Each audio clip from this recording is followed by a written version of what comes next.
নমস্কার বন্ধুরা, শীতকালে অপরাজিতা গাছে ফুল কম পাচ্ছেন, চিন্তায় আছেন? কি করলে এটা থেকে মুক্তি পাবেন সেই নিয়ে আমি আজকের ভিডিওটা এনেছি। কিছু খাবার দিতে হবে না, কয়েকটা বিশেষ কাজ করতে বলবো, সেগুলো করলেই কিন্তু আপনারা অনেক ফুল পাবেন। তাই ভিডিওটা পুরোপুরি দেখবেন, টেনে টেনে দেখলে কিন্তু হবে না, আর সবটা জানতে পারবেন না। আর ভিডিওটা ভালো লাগলে অবশ্যই একটা লাইক, শেয়ার এবং সাবস্ক্রাইব করবেন। চলুন আমি কি করেছি কাজগুলো আপনাদের সঙ্গে শেয়ার করি।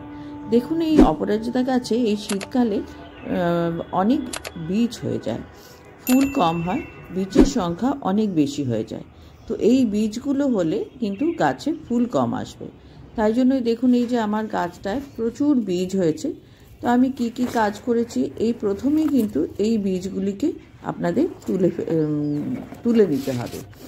বীজ বেশি হলে ফুল কম হবে, কেন যা খাদ্য গাছকে দেওয়া হয়েছে সেগুলো বীজ যদি নিয়ে নেয় তাহলে ফুল কম হবে। তো এই বীজগুলো আমি তুলে নিয়েছি, আপনারাও এই বীজগুলো তুলে নেবেন। এবং দ্বিতীয় কাজটা হচ্ছে যে এই যে পুরনো ডালগুলো আছে, এই গাছটা আমার 2 বছরের পুরনো। অনেকের 1 বছরের পুরনো গাছে অনেক শুকনো শুকনো ডাল হয়ে যায়। দেখুন আমার কত বীজ, একটা গাছে আমার কত বীজ হয়েছে। সেই জন্য এই এত বীজ হলে কখনোই গাছে ফুল আসবে না এবং সব খাবারগুলো নিয়ে নেবে। তাই জন্য আমি এই যে বীজগুলো তুলে নিচ্ছি। দেখুন, দেখতে পাচ্ছেন আপনারা বন্ধুরা, আমি সব বীজগুলো তুলে নিচ্ছি। বীজ যত তুলে নেবেন তত আপনার গাছে ফুল বেশি হবে। বীজ বেশি হলে এই বীজগুলোকে আপনারা সংগ্রহ করে নেবেন এবং এই বীজগুলো শুকিয়ে আবার নতুন চারা গাছ তৈরি হবে। তো এই বীজগুলো দেখুন তুলে নিচ্ছি। এবং এরপরে এই যে ডালগুলো আছে, এই ডালগুলো আমরা সব কেটে দেবো।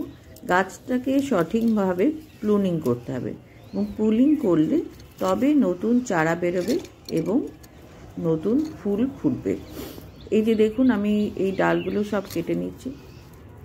বন্ধুরা, যত বেশি এই গাছটা ঝাঁকড়া হয়ে গেছে, তাই যত বেশি ডাল কেটে দেবেন তত আবার নতুন শাখা পোশাখা বেরিয়ে সেখানে কুঁড়ি আসবে এবং ফুল ফুটবে।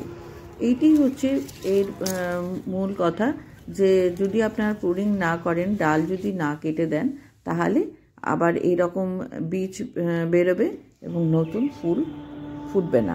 ডাল কেটে ডালে একটু ফাঙ্গিসাইড লাগিয়ে দেবেন, নাহলে গাছে ফাঙ্গাস হয়ে যাওয়ার সম্ভাবনা আছে। এবং তার 2-3 দিন পরে আপনারা আমার এই একটি খাবার আমি গাছকে দিয়েছি, সেটি আমি আই বাটনে দিয়ে দিলাম, সেই সারটা দিতে পারেন। এবং তার 2 দিন পরে আপনারা সর্ষের খোল ভেজানো জল পাতলা করে গাছে দেবেন, তাহলে দেখবেন গাছে 1 সপ্তাহের মধ্যে ভালো ফুল হয়ে যাবে। এবং 2 লিটার জলে 1 চামচ রোগর প্লাস দিয়ে গাছে পোকামাকড়ের হাত থেকে আপনার গাছ নিস্তার পাবে। ভিডিওটি ভালো লাগলে অবশ্যই একটা লাইক, শেয়ার, সাবস্ক্রাইব করবেন। এইভাবে করলে কিন্তু আপনারা প্রচুর অপরাজিতা গাছে ফুল পাবেন। ভালো থাকবেন বন্ধুরা, নমস্কার।